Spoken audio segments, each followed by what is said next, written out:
All right, welcome back. Today we're going to finish up with arrays and then go into strings, which are essentially still arrays. And that's why we stopped, we haven't covered them up until now, but we use them implicitly anytime that you use double quotes. For as far as arrays go, we only need a couple more things to finish things up. And one of those things is doing memory management, doing bookkeeping for 2D arrays. Now, last time we went through an example here where we had a 3x4 table, basically. That is 3 rows, 4 columns. So there are going to be ultimately 12 things in there. Now, when we free up a regular old array, we just simply give it to free and it takes care of it for us. But let's go ahead and run through the visualization of that, what happens when, there we go. Let's run through the visualization of what happens when we do that for a two-dimensional array. Right? Remember, we are on Piazza and we are on YouTube, so if you have any questions, go ahead and post there. Come on, there we go. All right, let's close this. All right, I'm going to go ahead and jump to the end, right, and then reverse here. And you can see here that we've populated this array, this 3x4 array here. I won't go through the step-by-step process again that we did that last time, but you've got an array of pointers, and the first pointer points to the first row, the second pointer points to the second row, the third pointer points to the third row. So what I'm about to do is try to clean up. I've done something with this matrix, I've done something with this table, and now I'm done using it. I need to clean up after myself. And so what I'm about to do is I'm about to free the table. But what is the table referring to here? What is the pointer referring to? It's referring to this row of pointers. What's going to happen to this first row, the second row, and this third row, which are all different arrays, distinct arrays that are different from the pointer array? What's going to happen to those when I end up deleting the table here and it becomes the poop emoji indicating that it's now freed up? What's going to happen to that? All that other stuff? It's going to stay there. You're still going to have, you're not going to have access to it because you've deleted the only thing that referred to it. You've deleted that array of pointers. Can you clean up each one of those rows individually now? No. What do you have here that you observed yesterday? You have a memory leak, exactly. Right? You have memory that still belongs to your program. You're hoarding that memory. You have no way of cleaning it up anymore because you've deleted all of the pointers that referenced it. So let's go ahead and back up here for a second, and let's rethink this. How should we go about cleaning up after ourselves? I want to make sure that all 4 of these things get cleaned up. So should I be deleting this thing first? Should I be cleaning this up first, freeing it? Nope. What should I be doing first? Let's do that first row. Then we can do that second row, then we can do that third row, and then after I'm done doing all these rows, then I can clean up the array of pointers. Right? So let's go ahead and edit this code and fix that. I'm just going to steal this for loop right here. Right? And again, an idiomatic for loop. How do I free up the ith row? Well, table sub I, that's the ith row, right? It's an array of pointers. And that's pointing to the ith row. How do I free it up? I simply pass it to free. Right? Now, let's see this one in action. And again, I'm going to jump to the end because I don't want to have to go through the population process of setting it equal to 10, 20, 30, 40, 50, 60, etc. So let me go ahead and jump. There we go. All right, and zoom out a little bit so we can see it all at once. All right, so after I'm done populating it, and after I'm done using it, etc., I'm going to go ahead and free up that first row. Great, it's gone. And the poop emoji tells us that that pointer is no longer valid because it points to a memory location that no longer belongs to us because we gave it back. We freed it up. The second iteration will clean up that second row. That third iteration will clean up the third row. Now that all 3 of those rows have been cleaned up, we are now free to clean up the pointer array itself. And so on line 16, everything gets cleaned up. Right? So if you're going to have a two-dimensional array and you need a table, a matrix, you need to clean up each row. Right? Or Alternatively, you can do, there are a couple of alternatives with respect to arrays. I'm showing you the most straightforward way. If you're interested in other ways of doing dynamic arrays, go ahead and read the book or watch the pre-prepared videos. Because one other thing that I show you is how to do this with a contiguously allocated memory and then doing the pointer arithmetic to make sure that it works correctly. Don't worry about it, though. This is sufficient for everything that you're going to be doing in class. Okay? All right, I will make sure that you have this in the notes. Okay. So freeing up 2D arrays, again, what did we do? You need to make sure you clean up each row before deleting the array of pointers. Right? Or you will have a memory leak. And that Valgrind tool that you used yesterday can detect something like that. All right? And there's how you do it. You just go, it doesn't matter if you go forward like we just did, or reverse or whatever, or random order if you really want to. I wouldn't recommend that though. All right? There's also a concept of shallow versus deep copies of arrays. So a shallow copy of an array is when two references reference the same memory location. Right? And there are consequences to that. And what I'm going to do is I'm going to simply show this to you, again, as a visualization. Right? Let me go back over here and get rid of this and cut and paste some code that I have already prepared. Let's walk through this as it visualizes. So what I'm going to be doing is I'm going to be creating an array of 5 elements. A. And I'm going to go through and set them equal to 10, 20, 30, 40, 50. Okay? So 10, 20, 30, 40, and 50. Now, what do I do on line 9? I create another pointer variable called B, and I set it equal to A. What is that going to look like visually over here? We're going to have 2 pointers, and they're going to end up pointing to the same memory location here. They're going to be referring to the same array. So consequently, if I make changes to 1, predict what value will B have if I make changes via A. So let's print out B sub 0 is equal to %D and the line, and B sub 0. Right? Did I directly change B at all? No, not directly, but did I change it indirectly? Let's again visualize this execution. Print F. There we go.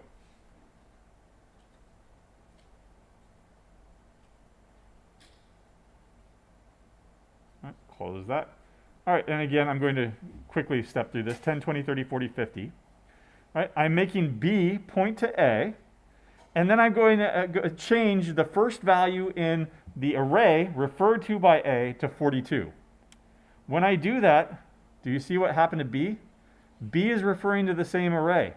So changes to A are reflected with respect to B. When I print this out, what's it going to print? 42. Right? This is a shallow copy.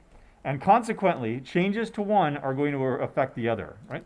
Changes to one reference, that is pointer array, will affect the other. And again, let me go ahead and edit this code and make sure that you have it.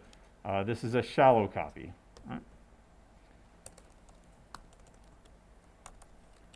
Right? And this is, I'll label this. This is a shallow copy. Right? So how do we go about making a deep copy? In other words, what I really want is I want to copy this array over so that you can do some processing, or you can give it to a function that's going to change it or whatever. And I don't want the original to be changed at all. I want 2 distinct copies so that when I make changes to one, they are not reflected in the other. Right? That's what's known as a deep copy. So a deep copy, all right, here, I'll emphasize it, deep copy. Oops, there we go.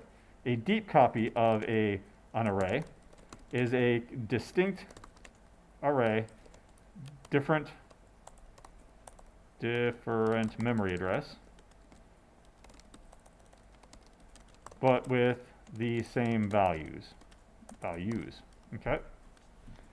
So let's go ahead and modify our code so that instead of this shallow copy here, let's go ahead and make this into a deep copy. My first step in doing this is I need to set up some memory, meaning that I'm going to have to call malloc on the same dimension as when I created A. If A is going to have 5 elements, then B needs to have 5 elements.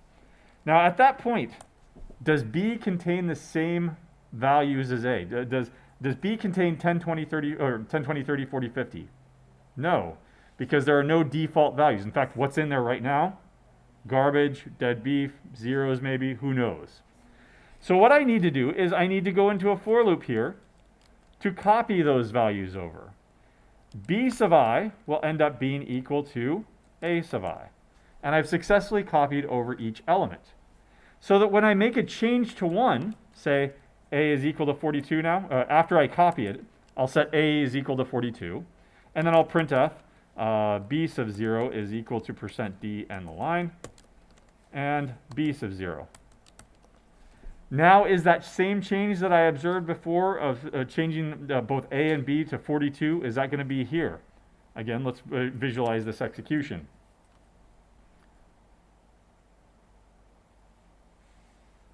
All right, and I am going to go through it a little bit quicker. All right? 10, 20, 30, 40, 50, that's A. Now what I'm going to do with B is set up a completely different array by calling malloc. Right? And what we're going to do is we're going to copy over each one of those values. We copy from A, the first one, 10, 20, 30, 40, 50. Right? So that when I make a change to A on this line, that only affects A. B is unaffected because it is a completely different deep copy of the original. Right? And so when I print it out, of course, it's still 10 up here. Okay? It's kind of like the difference between passing by reference and passing by value. Can you make a change to the original? No. Can you make a change to the original? Yes. Right? That determines pass by value, pass by reference. This is a shallow versus deep copy. In fact, this is such a common operation that maybe we should put this into a function. Right? And let's do that and get more practice here writing writing functions that deal with arrays. So of course I'm going to document, to do document. I'm going to make a deep copy function here. So what is my input and what is my output? Well, if I'm going to make a brand new array and give it back to you, what do I need to return? It's a copy of an integer array, by the way. So am I going to return just one integer? Nope. I'm going to return an array of integers. How do we represent an array of integers? Star. What do I need to take as input here? Int star array, the original. Anything else? And the size of the array. The number of elements in the array. Right? Don't confuse size with the number of elements and size, the number of bytes in the array. Right? Those are two different things. But int n here will tell us that there are n elements in that array. And here I'm just going to cut and paste what I had before. I can call it B, but I'll go ahead and call it C for copy. Right? And then for each one, you copy over each element. And you return C at the end. Okay? That's pretty good. That's pretty good first draft. Some other things that I need to think about here. First of all, am I doing any error handling? Nope. So let's do some basic error handling here. What are some invalid values that you could be giving this function? What about the ARR itself? What's an invalid value for a pointer? The only one that you can really detect. If it's null. If array is equal to null. What's another invalid value that you could give me? What about n? Negative n, right? If n is n is less than 0. Now you might think, well, okay, well maybe if it's less than 1, right? If it's 0, why are you asking me to create an array that doesn't hold anything? That's weird. That I don't like that. I'm not going to allow that, right? And that's perfectly fine. That's a perfectly reasonable design. I will go ahead and go with negative here because if you try to call malloc on negative values, I forget what happened on Monday when we tried it, but it's certainly not going to work. Right? You can't ask for negative 1,000 bytes. Right? It doesn't make any sense. Question? Yeah, go ahead.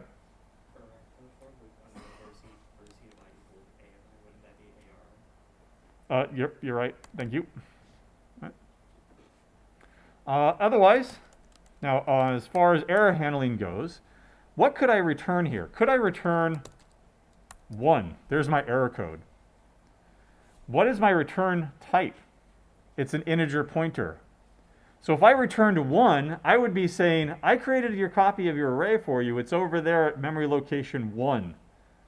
Does that memory location even exist? Does it even belong to me? I have no idea. The only thing that makes sense to return is null. Right? Just like malloc itself. Malloc, if it fails, it will end up to return. If you ask it for a billion trillion petabytes, right? That's not even possible, but there's not going to be enough memory in the world to satisfy that request. Right? So let's add that for error checking too. If malloc fails, we should fail.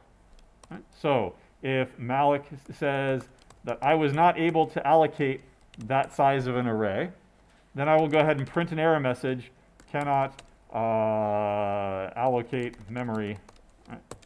And then I will quit on them. Does that sound like a great idea? No. I'm breaking 2 of the rules or guidelines that we already talked about with respect to error handling. 1, I am echoing an error message, right? You shouldn't be doing that. 2, I am making the decision on how to handle this error. I'm saying, whoa, this is a fatal error. I'm going to quit out of the entire program, right? I should be handing back null to you to say, what do you want to happen, right? That something went wrong here. You need to diagnose it further. You need to do something about it. But it's your decision on what to do, right? Not making this a fatal error. So again, what's the only thing that I can reasonably return? Null. Right? Excellent. All right, so to do, I'll leave documentation up to you. Right? But otherwise, there is a proper deep copy function. Okay, and I'll put it in the notes so that you have it. Let's see. There we go. All right. So questions on, let me get rid of this. There we go. There. So questions on arrays so far? No? All right, then let's start playing with a very special type of array. Let me go ahead and set this up, sorry. There we go. Packages. There we go. Strings. Right? Some languages support strings as what are called first-class citizens, where they're actual types in the language itself. Python, PHP, etc. Those are languages that support strings directly. But in C, strings are supported by arrays, which is why we needed to talk about arrays before we started talking about strings. Okay? So, what is a string, first of all? Technically, a string is an ordered sequence of ASCII characters in C. Right? Now, you might be thinking, well, you can, in today's day and age, all characters, all strings are actually full Unicode characters. This is how you get CJK fonts, Chinese, Japanese, Korean fonts. It's how you get emojis. It's how you get extended, characters. You can even get ancient Egyptian hieroglyphics. But for us, we're going to stick to the basic ASCII character set. Okay. In C, strings are simply null-terminated character strings, or character arrays.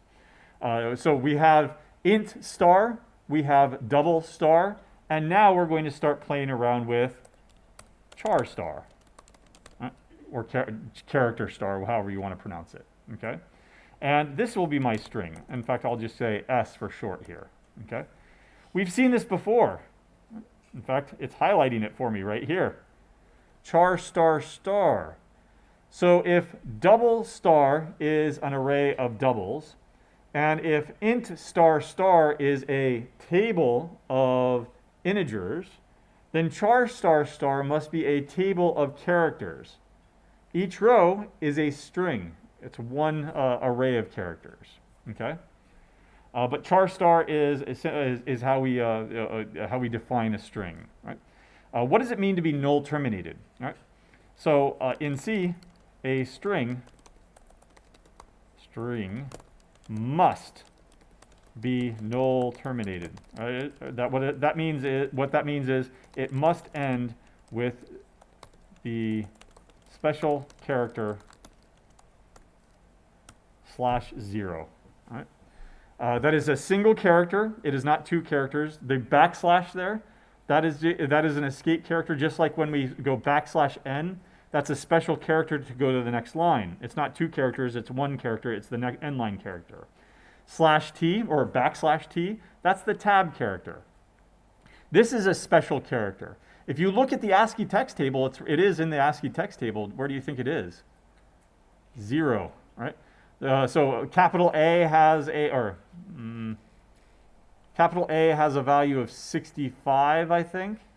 Well, and capital B has a value of 66. Capital C has a value of 67, etc. But if you roll your way all the way back to the beginning of the table, 0 is the special null terminating character. Right?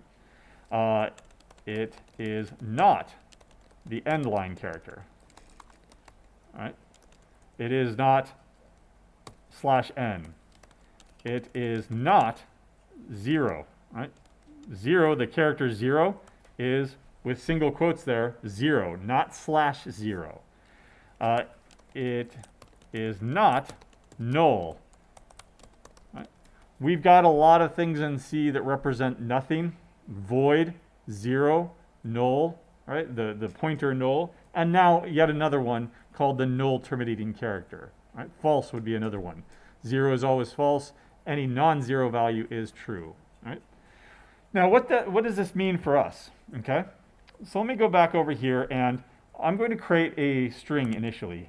Okay, let's go ahead. There's several ways to create strings here. I'll go ahead and create a string like this: hello world.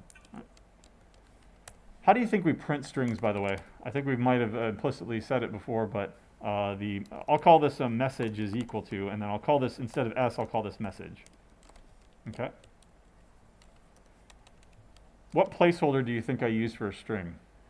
S. Right? And then I'll end the line here. And then I'll provide the message. Okay. GCC demo. There we go. And run this, and you see that there's the string. Now, how big is that string? How many characters are in that string? 1, 2, 3, 4, 5, 6, 7, 8, 9, 10, 11, 12. But there's an implicit one right here that I didn't have to write. You generally don't do this, by the way. You don't. When you create a string like this, you don't put in that null terminating character, but it is in there. There are 13 characters in this thing. Let me prove to you by taking it over to our visualization tool and showing you what it looks like when it's actually created.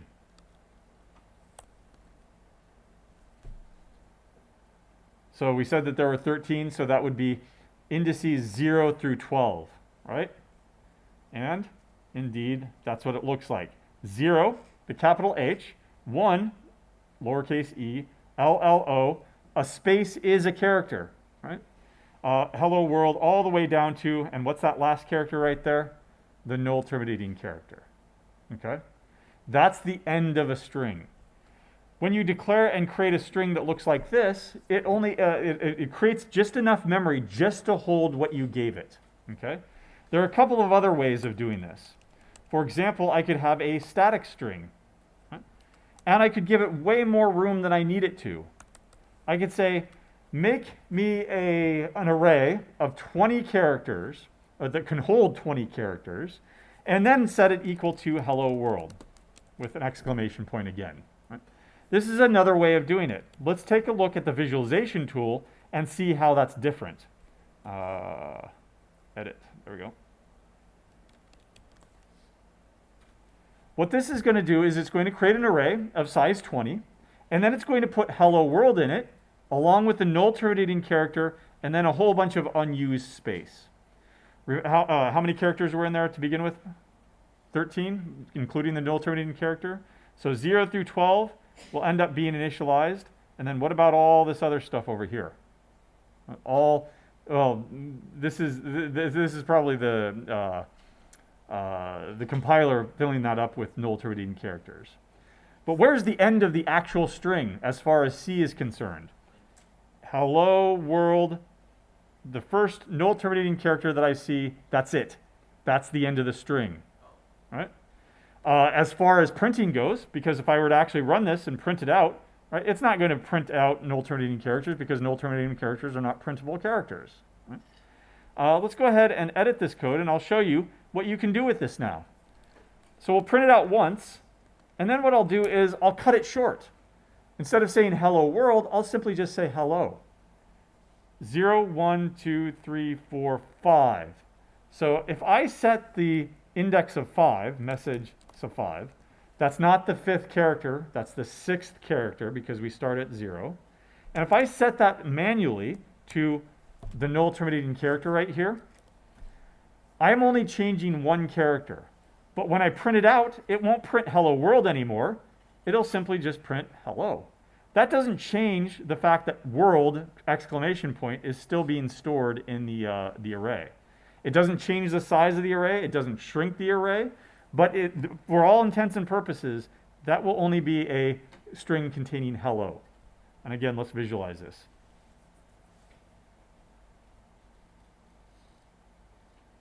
So unlike an integer array, when you create an integer array and of size 100, it can hold 100 integers. If you only use the first 10, so be it, right? You're wasting 90 other integers. But it's still from 0 up to 99. Right? But with a string, it is completely different. A string, once you've got a size, the actual string ends at the null terminating character. I don't know why this is taking so long, but...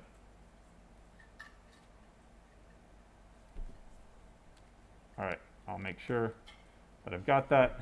Hit refresh. Let's try that again.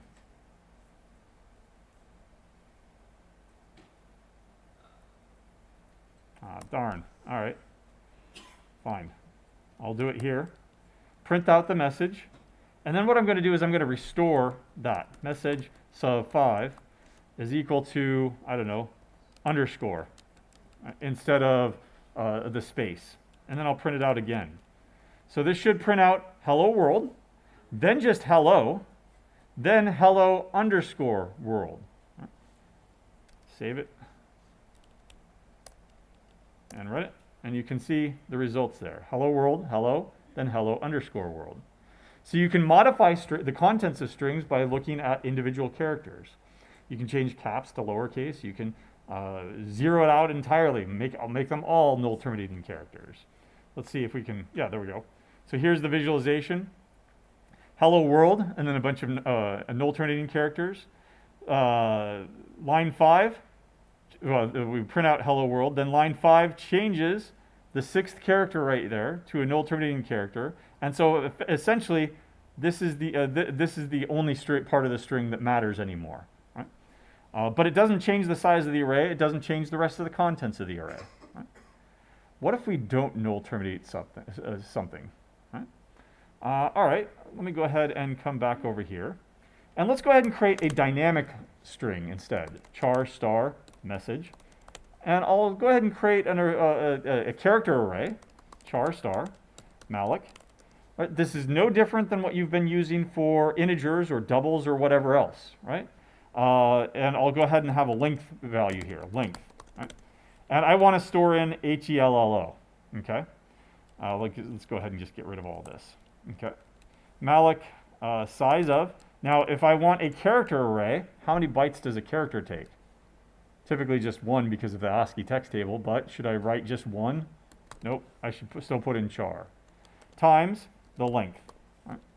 Now, to hold the length, HELLO, do I need just 5 characters? I need 6. Why? Because of that null terminating character. So one trick is to say, always think in terms of the actual characters that you print, and then make sure that you add 1 when you do the math, or the other way around, right? Always I could have set this to 6, or in my computations, I could have just added 1 all the time for that null terminating character. Okay? Now what I need to do is I need to get HELLO into that string. So message sub 0 is equal to capital H. Right? Message sub 1, 2, 3, 4, and 5. L, low. You can see how tedious this is. 0, 1, 2. I wish there were a better way. Don't worry, there is. Right? And I'll show it to you in a moment here. Printf. The message is equal to %s, end the line, and message. Right. Oops. There we go. Compile it, run it, and you can see that the message is now hello. What if I screw up? What if I say, oh, that's a space instead? Is that a valid string? Nope. I've created space enough for 6 characters, including the null terminating character at the end. I'll put this at the end. HELLO, null terminating character. I've set HELLO, and then, I don't know what this is. Let's go ahead and make it a space instead. And let's go ahead and try to run and execute this. Right? We got by with it. We got away with it. Right? We got lucky. Let me go ahead and write a loop to manually print out each character. So instead of printing out the message, what I'm going to do is I'm going to print for int I equals 0. I is less than length I plus plus. Printf character, or just %c, end the line, and then the message of sub I. In other words, I'm going to print out HELLO 1 to a line. Okay? This is going to work because I'm only going up to that last O. Right? There we go. HELLO. Let's go one more. Length plus 1. Okay? And we're still good because that's a valid character. What if I went one more? What's it going to be? Character is equal to this thing. I have no idea. Probably it will end up being null, but that's us getting away with it. That's us getting lucky. Right? Null is not going to end up printing anything. Right? Now think about it from the perspective of printf using, say, this %s. C has an assumption. Here's a string. How do I know where the end of the string is? Unlike integer arrays and double arrays where you're responsible for doing bookkeeping, C has a little bit of a responsibility here. That it's only going to print out the character, HELLO, and then when it sees that null terminating character, it stops. But what if that null terminating character is not there? It just keeps going. This is what essentially it's doing, right? So while message of I is not equal to the null terminating character, right? Then go ahead and continue printing this out and I plus plus. Unfortunately, I think that I'm not. We're still going to get lucky here, and it's going to stop or almost right away because that's just a bunch of 0 bytes over there. So let's go ahead and create. I don't know. Let's say 100. There we go. And instead of going, let me restore that for int I equals 0, I is less than what length? I plus plus. All right, so I've made it big enough. And it's going to print out, oh, they're all zeros. All right, oh well. Darn it.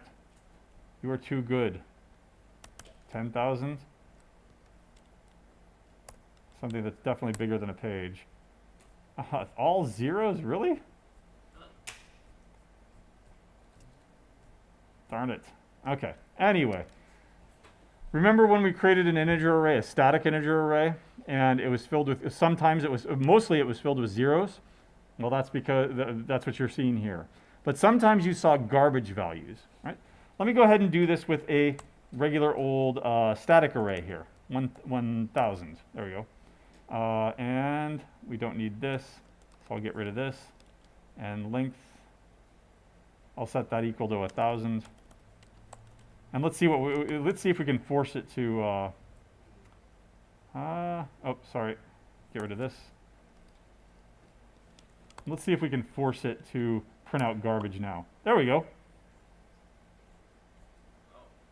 All right, lots of zeros, lots of zeros. Let's start way up at the top here. Hello. Then DHT. Did I ever set DHT here? Nope. That happened to be what was in the memory block before I did anything. What about that forward slash there? 2 JT 0. That's not the null terminating character. That is the character 0. IT W6, right? N-line characters, tabs, BW6. Oh, not BW3. Et cetera, et cetera, et cetera. Then H, right? Just a bunch of garbage characters. At least they're all printable garbage characters, though, right? So that it's not printing out just garbage.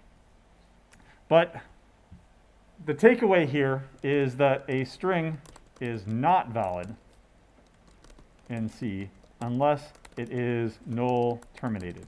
Right? Any operations or other things you do with a string that is invalid are undefined behavior.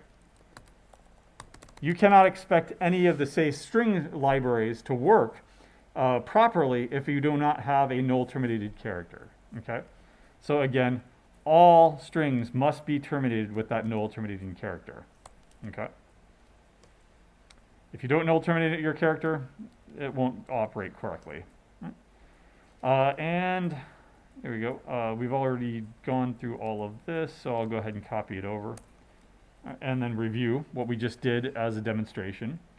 Again, in C, strings are arrays of chars, right? And it's perfectly fine to pronounce it char, even though it's character, right? CH, char, char, when you've got the short version. You can declare a string similar to how you've declared arrays before. So for example, I can create an array that can hold up to 30 characters, and then I can immediately assign Christopher to it. Does that mean that it's only 1, 2, 3, 4, 5, 6, 7, 8, 9, 10, 11 characters long? Nope. It is 30. I've got 11 characters in the first part. The null terminating character is automatically put in for me, so that's 12. And then I've got 18 characters left over that I could use if I really wanted to, but that are kind of being wasted right now, but they're still there. Right? They still belong to that array. You can assign an array to be an exact copy, right? So this one will be however many were in my name, I forget now, plus the null terminating character, and you don't have to provide the size. Compilers are dumb, but at least they can go through and count up the number of characters and say, okay, I will create an array exactly that size for you, and +1 so that I can put in the null terminating character for you. Strings in C are mutable. There's another vocab word that you'll have throughout any programming language that you come up with. Something is mutable if you can change it. You can mutate it. That's where the word comes from. Something is immutable if you cannot change it. And there are some programming languages, like Java, where when you create a string, it is immutable. You cannot change it once created. If you want to change it, you have to create a new string with different contents. But in C, they are mutable. They can be changed. For example, I set my first name here with a lowercase c. And you can reset it later on by assigning a single character to a single character in the array. Name is a char star, technically. It's a character pointer. It's a collection of characters. But once I index it, that's the first character, one character. When I assign a string, I use double quotes. When I assign a single character, I use single quotes. Okay? You can use the %s as a placeholder in printf to print an entire string. Okay? You can also truncate a string by setting any of its characters to the null terminating character. And once you do that, then of course, that's for all intents and purposes, that becomes the string. Now my name is Joe instead. Okay? Of course it's not. So this seems really, really tedious. If I wanted to change my name to Joe and then null terminating character there, I have to have 4 lines of code. Right? the following is not possible. Once you create a string, you cannot use the assignment operator to reassign it, reassign its values. In other words, the following is wrong. So char name is equal to Chris. And if I wanted to change my name to Joe here, I cannot do something, sorry, I need to move it down. I cannot do the following. Just a second, there we go. You cannot do Joe. Right. It'll seem like it'll work. It might also only be a warning. Let's go ahead and try it over here.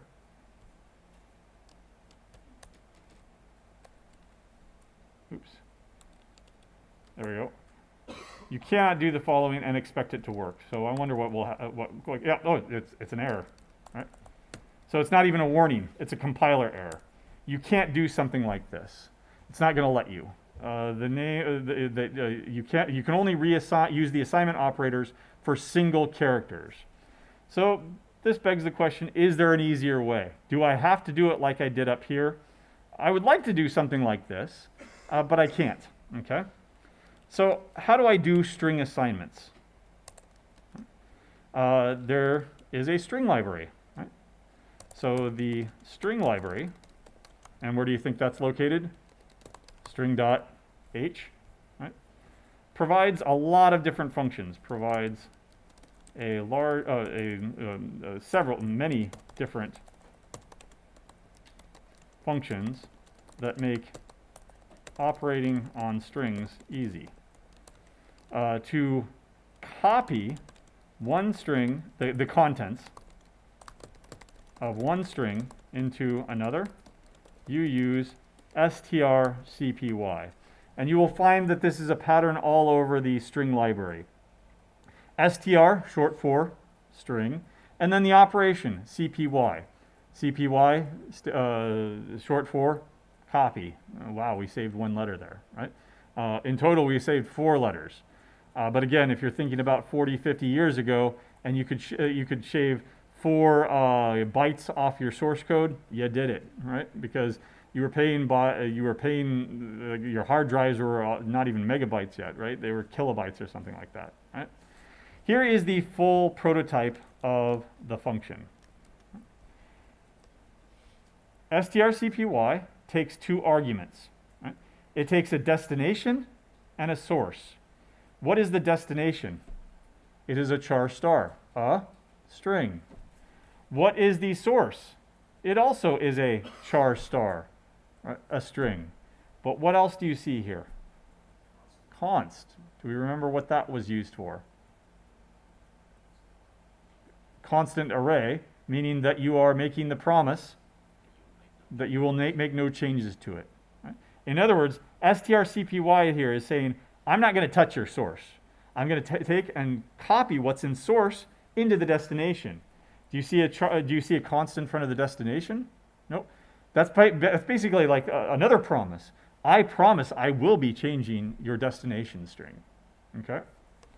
strcpy copies the contents of source into the destination string. But there's a couple of assumptions here that you have to keep in mind.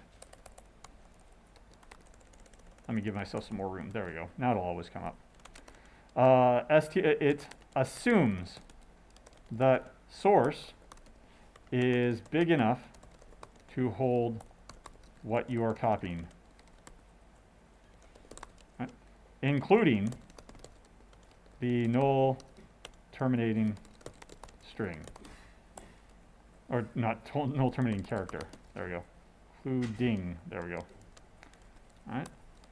It assumes that the not source, but destination. Right? That's what it's copying to. It's assuming that the destination is big enough to hold what you're copying. And it assumes that the source is a valid null terminated string. Because what it is essentially going to do is it's not exactly like this, but it's going to go through the the source string, and it sees a character, it's going to copy over that character. It goes to the next character. It copies over that character, copies over that character, copies over that character, until when? It sees that null terminating character, in which case it copies over that null terminating character and it stops. What if there is no null terminating character? It will continue going until it sees one. And if you might be copying garbage. You might be copying stuff that, if you fall off the edge of your memory and you're copying stuff that doesn't even belong to you, segmentation fault or something like that. All right? If neither one of those assumptions is correct, then it's going to fail, and it's going to fail in unpredictable ways. It could be a segmentation fault. It could just be undefined behavior. It could just be that it copies garbage values. You could get away with it, right? In which case, count yourself lucky, okay? There's also, so let's go ahead and see this in action now. Instead of copying over Joe, that I cannot do, let's go ahead and use strcpy to copy into name the value Joe. And that's how you actually do it. Not only that, but remember what I had before? Name is equal to Joe. Right? The order of the source and the destination matches what you would do if you could use the assignment operator. It takes the thing on the right and puts it into the thing on the left. Right? It copies that over, including the null terminating character. And let's go ahead and print this out just to make sure that it actually works. My name is now %s and name. Oops. What do I need to do once I'm started working with strings? Include the string library. There we go. Run it. And my name is now Joe. Could I, Joseph? Could I do that? How big is name? CHRIS. And the null terminating character. Is that big enough to hold Joseph? No. So what's going to happen? Unpredictable things, probably. Oh, wow. It's all. Oh, that's not how you spell Joseph anyway, but it's not my name. I didn't know that. Is that right? Okay. There, I don't know how to spell any. You can be ragged on for not knowing how to spell your own name, but not other people's, right? All right, so G, there we go. And it's actually even just giving me a warning here. Compilers are dumb, but at least it can find, it can see this. Right? And I didn't even have to turn on the wall flag to see that. It's saying that you can't do that. You can't, and that the only reason that it's able to do that, by the way, is because name is a static array. So the compiler is the one that allocated the memory for it. It knows that it's only 5 characters plus the null terminating character, so it knows that it's only 6. And it sees that you're trying to copy in something that is 7 characters long. 3, 4, 5, 6, plus the null terminating character there. And so it's able to issue you this warning. If I did this as a dynamic array, name is equal to, I don't know, Malik, char star Malik. And how big? 5, 6 times size of char. There we go. And I will go ahead and copy Chris into it, which will be valid, and print it out.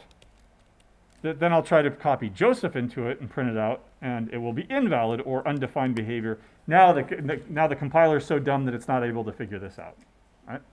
That's no longer a warning because it's a dynamic array. It doesn't know anything that's going on here. This is when you have to bring in a more powerful tool like valgrind. Valgrind can detect that something is going wrong here. In fact, valgrind a.out.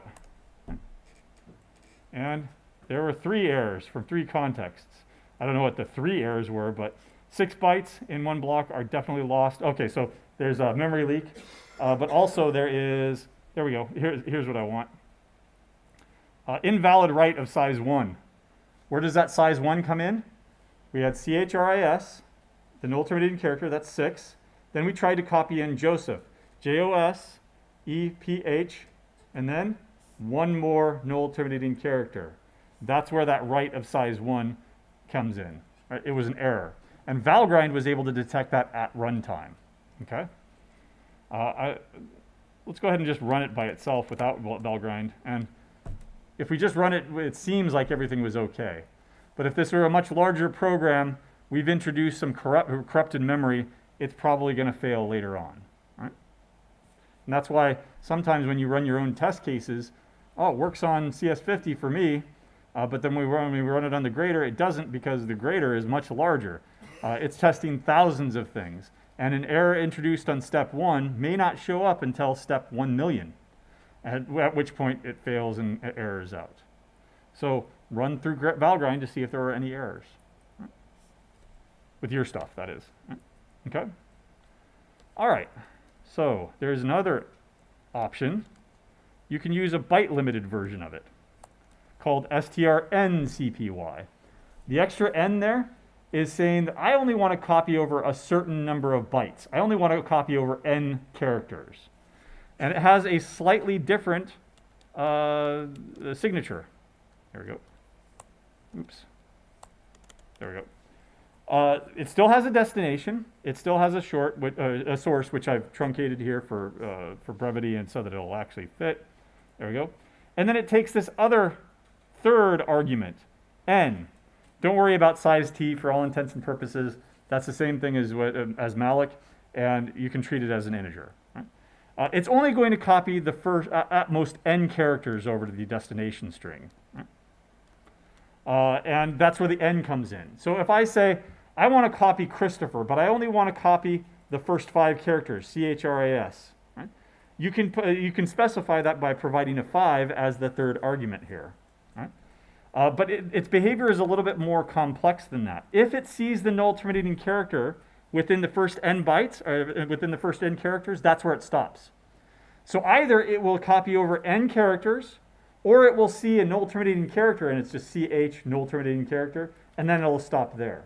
Right? If it is not within the first N characters, it will not copy over that null terminating character for you. Right? You need to take care of it. So let me go ahead and come over here and set up an experiment. Char full name is equal to Christopher, lowercase c. Right. There we go. That's a static array. It's going to automatically put in that null terminating character for me. Char, just my first name, nickname, I guess you'd call it. Right? Yeah, Chris.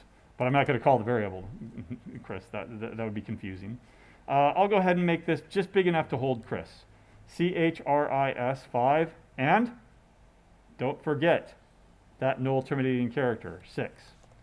Now I want to copy into my name, strcpy, say, name, full name.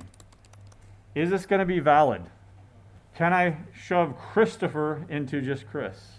Nope, it's too long, right? So what I'm going to do is I'm going to use strncpy. Right? And let's go ahead and try it with 6 characters first and see what happens. No. I'm thinking Java now. Printf name is equal to %s and the line name. There we go. Let's compile this and see what happens. Right? Now it's starting to screw up. Right? Christopher. Right? What did it end up doing? It ended up copying 5, then 6, but did it see the null terminating character among these characters? Nope. So it ended up not copying it, and we ended up running into memory that was not part of that string. It was part of another string. Right? And so bad things happen. Right? So let's go ahead and not copy 6. We'll copy over 5. And we'll see, this will probably, unfortunately, fix it, at least to the naked eye. Right? Nope, good. Thankfully it screwed up. All right. Chris, and then do we have a null terminating character at the end of Chris? What do we have? We have whatever garbage was in there to begin with. In this case, it ends up being a weird right curly bracket. Right? So strncpy doesn't necessarily copy over the null terminating character for you. That's okay. We can handle it by ourselves. How do I set the null terminating character for myself? 5 is equal to the null terminating character. And now when I run it like this, it should just print out Chris instead of that garbage stuff. Right?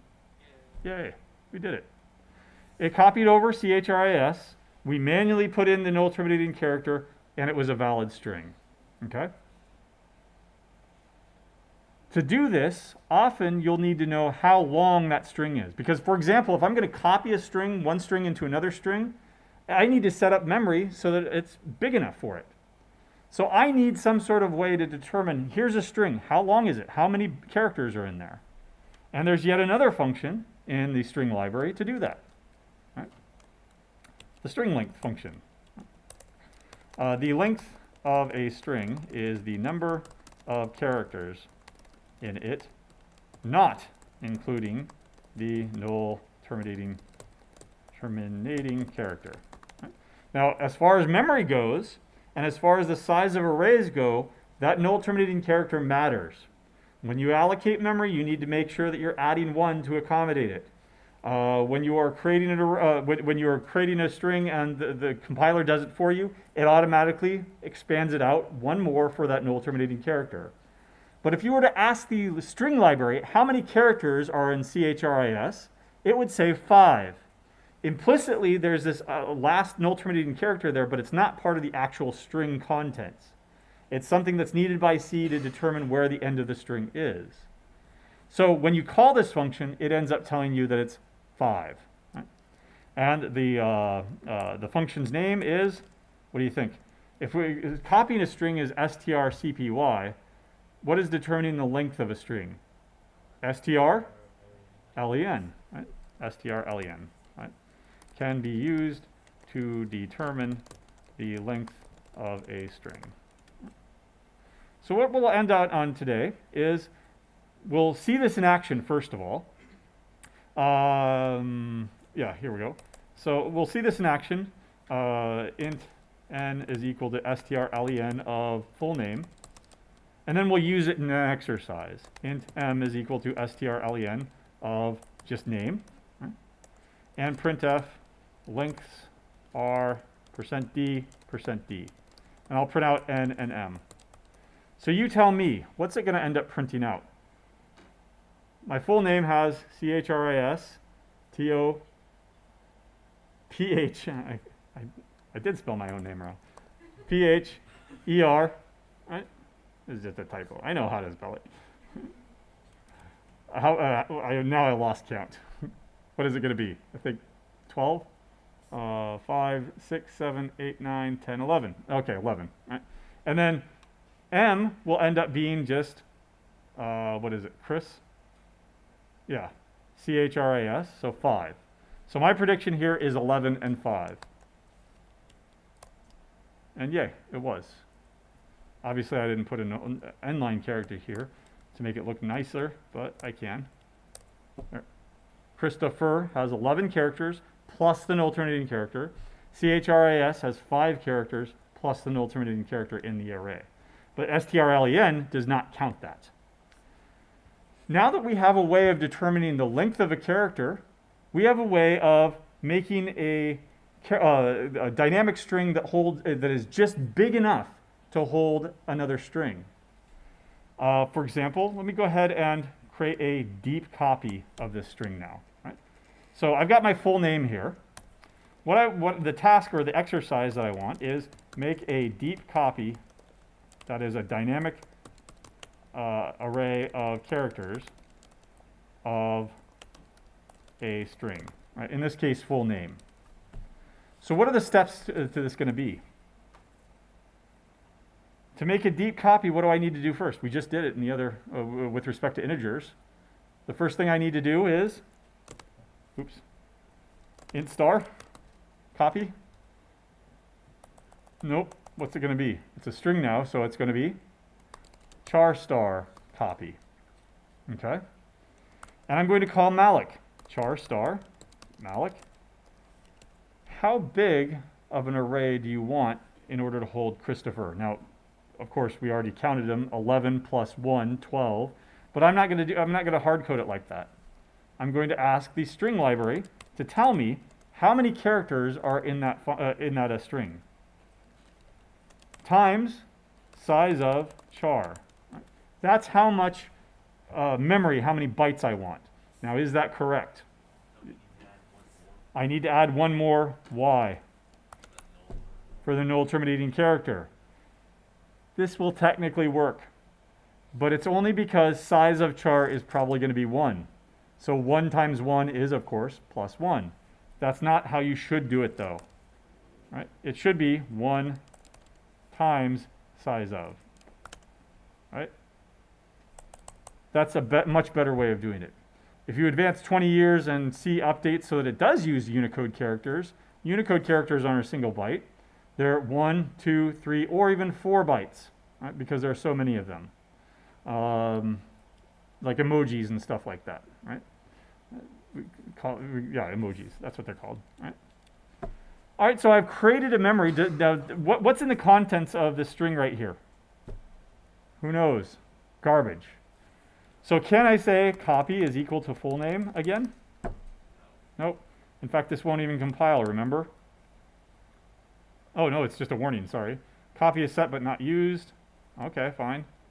Wow, it was an error before. Why are you, okay, fine. But it's set and never used, right? All right, how do I get the contents of one string into another string? strcpy. Now, there's no need to limit the number of bytes. I want to copy over the entire string. Right? That's what I'm trying to do. So strcpy is perfectly reasonable. And I will copy into full name the contents of copy. Remember, think of it like the assignment operator. You're taking the thing on the right-hand side and putting it into the thing on the left-hand side. So what is the proper order? We put into copy the contents of full name. And then we can print it out. Printf name copy, or copy is equal to %s and the line and copy. Hopefully no warnings here at all, and it runs perfectly well. Christopher. In fact, this seems like such a common kind of operation. Like I said before, a deep copy function is such a common operation. Maybe you should put it into a separate function. Let's do that. So I will call my function string copy, or strcpy. Can I call it strcpy? No, that's already being used, right? That's being used by the string library. Even if I could do something like this, you wouldn't want to do it because the name conflicts. Which one are you actually calling then? So I could call it strcpy with a capital C. Right? That's even weirder, right? I can call it string copy. Right? That'll work. Or deep string copy. Okay. All right. What's my return value going to be? It's going to be a string, right? Well, despite the fact that it's being highlighted in purple here, it is not something that is built into C. Char star is how we deal with strings. Okay. There might be some C extensions out there that do have a string defined. I can tell you right now that they're probably just structures of strings that also keep track of the length of the array. They're just hacks. Don't worry about them. If you go to a language like C++ or C# or Java, strings are much easier. Right? That's because all those language designers came from C, and they hated working with strings because everything was a manual process. But that's what C is. Everything is a manual process, right? Because you are so close to the actual metal, you have direct memory management. You have direct memory access. With great responsibility comes, or with great power comes great responsibility. And so you would end up having to do a lot of bookkeeping yourselves. Right? What do I take as input here? Another string, right? The original string, S. Except that we don't have that keyword. What do we have? Char star. Now, are you going to be making changes to S? No, I'm just going to be creating a copy of it, copying everything over for you. Here you go. So what's a better way? Const. I promise I'm not going to be making any changes to it. All right? Cut and paste the code from above. And now instead of full name, we have S. Right? Instead, and you still use strcpy into the copy. Don't print it out, of course, unless you're debugging. and then you return S. And there's your deep string copy. To do, error handling. I'll let you handle that. Right? But otherwise, we can put this into the notes. There you go. Questions so far? No? All right. Again, you won't have strings directly. Some common misconceptions or common trip-ups that people have are confusing strings and say integer arrays. Integer arrays, you don't add one. If you want an integer array of 100 integers, you create an array of size 100. You don't need a null terminating character in an integer array or a double array. For strings, you absolutely need that. So always remember, strings, add one for the null terminating character. Make sure that the null terminating character is in there. If it's not in there, then you need to put it in manually. You can't use the assignment operator with strings. You need to use the string library, strcpy. Right? But otherwise, you will get a lot more practice with strings and also arrays, of course, in your hack tomorrow. In your hack tomorrow, you have a series of functions on integer arrays that you have to implement, and then you'll do some fun image processing that you've been doing for the last couple of weeks, changing things to black and white and sepia tone.